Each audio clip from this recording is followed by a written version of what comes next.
Vous n'étiez plus ensemble dans la même chambre avec... Si, on était dans la même chambre. D'accord, et comment ça se passait? Avec le président Gbagbo. On a vécu dans la même chambre pendant quelques jours. Et puis ils sont venus, ils ont pris le président Gbagbo.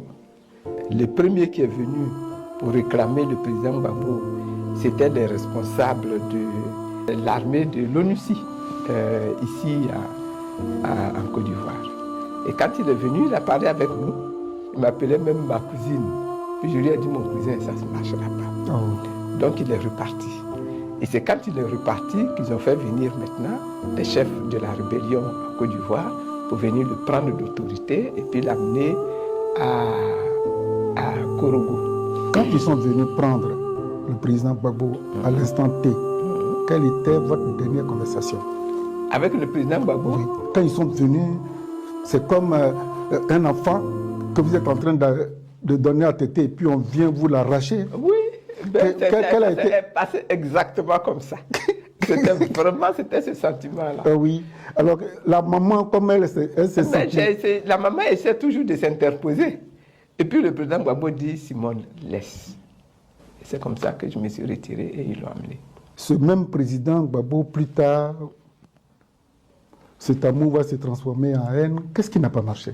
Moi, je ne sais pas. Mais est-ce que vous vous attendiez qu'un matin, l'homme de combat, cet amour de guerrier, votre amour est mêlé de plusieurs choses. Ouais.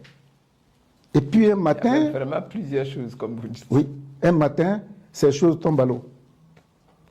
J'en fais le constat.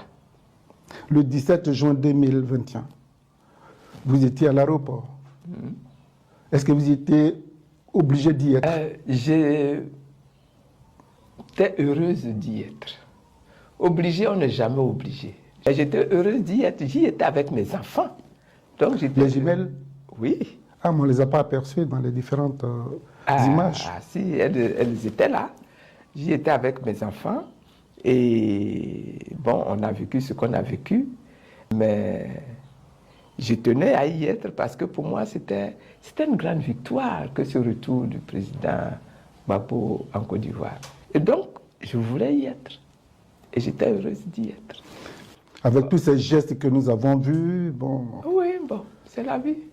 Quelque chose vous disait, attention, on dirait que je suis en train de perdre Laurent.